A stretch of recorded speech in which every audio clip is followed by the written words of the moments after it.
Coucou, bienvenue maman Kaline. Ça fait un moment, hein.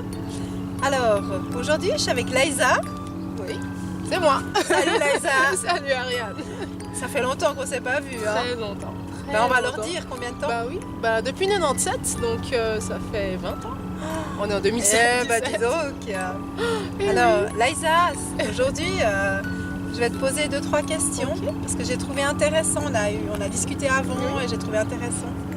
Donc, tu vis donc au Togo. Voilà, c'est ça. Ouais, ça fait 7 ans, je vis au Togo. D'accord.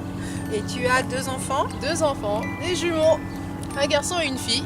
Ils ont 2 ans, 4 mois maintenant. Et ils sont trop choux, j'ai vu les vidéos. Vraiment. Merci. Super. Laïsa, avant, on a parlé de comment occuper un enfant. Oui. Et je trouve intéressant que toi, tu me dises comment tu occupes tes enfants. Ouais. Ok. Donc, est-ce que tu es d'accord de le dire je peux le raconter de nouveau. Voilà. Ouais. En fait, je passe souvent des dimanches avec mes enfants.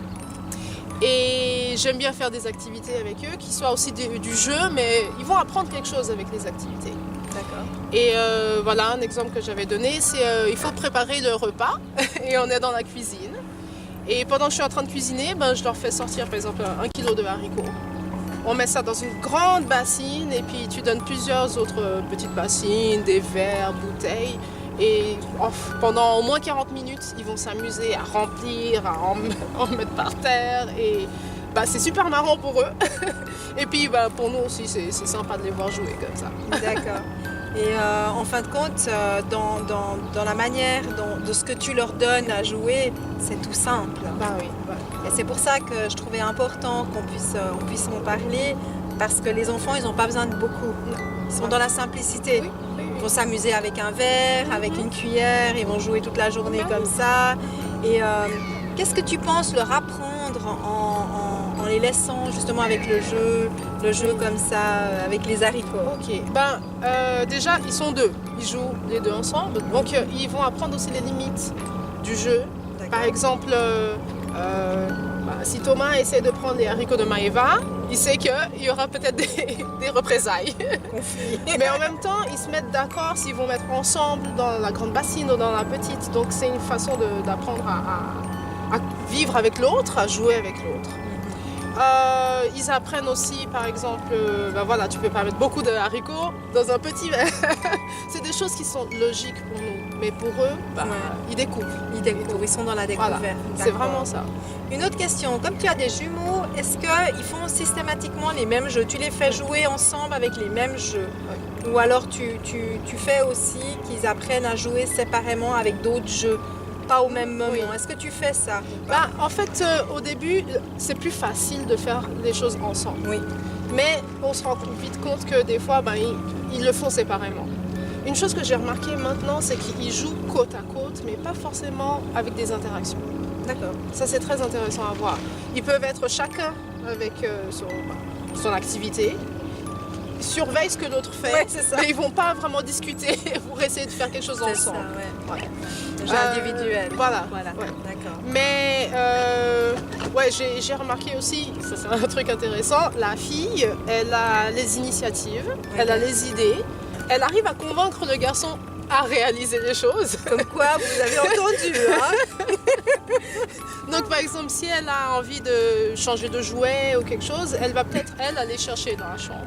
D'accord. Et puis le garçon va observer, et puis 5 minutes après, lui aussi, il va aller chercher quelque chose.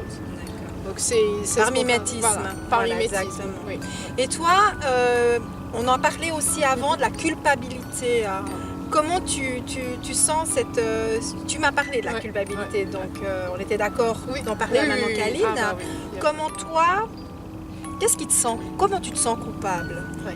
Un exemple tout simple. Tu vas au bureau, tu commences à faire du travail et tu as toujours derrière l'idée de comment vont les enfants, etc. Et puis tu vois, par exemple, tu as un rapport à faire et que tu ne vas pas forcément réussir à le terminer à l'heure. Et là, ça commence. Si j'arrive pas à l'heure, je serai pas là pour les enfants, je vais mettre telle chose en retard et tout. Est-ce que je fais assez pour mes enfants? Mais si tu décides d'arriver à l'heure à la maison, de laisser le rapport pour le lendemain, tu as la culpabilité de ne pas avoir fait le rapport. Et en fait, tu es tout le temps dans ce truc d'essayer de trouver l'équilibre. Oui. Voilà. Et bah oui, je me sens coupable des fois de ne pas aller manger à midi à la maison. J'habite vraiment à côté, c'est 5 minutes. Mais parce que je dois rester au boulot, parce que j'ai un truc à finir. Voilà. Et t'as toujours l'impression de ne pas faire assez. Oui, c'est ça. Les mamans, elles en font jamais assez, mais elles en font toujours trop. Voilà. C'est ça. Ouais. Et puis, tu me parlais aussi qu'une fois par semaine, que je trouvais intéressant de le dire, de donner une piste aussi à des mamans qui sont submergées, qui n'en peuvent plus, puis surtout qui n'ont plus de contact avec leur mari. Parce qu'une fois qu'on a le mari, les enfants, une fois qu'on a les enfants, le mari il est un peu mis de côté. Donc toi, tu as mis quoi en place? Vous avez mis quoi en place? En discutant avec mon mari, on a déterminé que tous les mardis soirs, c'est notre soirée. Donc ça, c'est réservé. Donc les enfants, ils vont se coucher tôt, de toute façon. Une fois couchés, on a la nounou qui est là en fait, qui fait du babysitting le soir. Et nous, on sort. Donc c'est la soirée du couple. Et là, culpabilité? Culpabilité, oui, parce qu'on les a laissés. Cette petite bête est toujours là, madame culpabilité. Hein. Et c'est juste, la preuve, quand on arrive, la première question qu'on demande à la nounou, est-ce qu'ils se sont réveillés? Est-ce que tout s'est bien passé? Et pourtant, souvent, la réponse est non, tout s'est bien passé. Personne n'a rien. Enfin, ils se sont même pas rendus compte qu'on est sorti. Mais pendant toute la soirée, on discute sur des enfants et on se demande est-ce qu'il n'y a pas eu un biberon ou quelque chose, est-ce que tout va bien? Donc vous êtes ensemble, vous parlez on parle des enfants. Magnifique. Magnifique. Il n'y a pas de bouton pour éteindre ça en fait. Et ces moments à vous, tu vois une différence au niveau du couple après ou bien... Oui, c'est important. Parce que c'est vrai qu'on se parle pendant la semaine. On discute sur ce qui s'est passé au boulot, ce qu'on doit faire, tout ça. Peut-être il fait quoi ton Mon mari est médecin. Oui, d'accord. Oui. Donc il fait en plus des gardes. D'accord. Donc on se parle pendant la semaine, mais de pouvoir s'asseoir et manger ensemble, choisir quelque chose qui te plaît. C'est pas toi qui as cuisiné, quelqu'un l'a préparé pour toi. Et juste de manger ensemble et de demander est-ce que tu as aimé ton plat et ça crée quand même des liens. Donc revenir à des choses toutes simples. Oui, toutes simples. Qui est vraiment le mot-clé de Maman Caline. C'est trouver des choses simples, mais qui ont l'air anodines, mais qui ne sont pas du tout anodines. Oui. Et puis en fait, il n'y a pas besoin d'un gros budget. Voilà, c'est ça. Ça, c'est intéressant parce que même si tout d'un coup, on a fait une folie un mardi soir, on est allé dans un restaurant un peu plus... le mardi suivant, peut-être qu'on va aller juste prendre une glace. Ouais. Mais le truc, c'est qu'on est ensemble. Mais c'est ça, c'est l'important. Je te remercie, Merci à toi. Merci beaucoup. Et puis, n'oubliez pas, Maman Caline, prenez du temps aussi pour vous, pour votre mari, et ne culpabilisez pas. À la prochaine. Mais t'es top, toi.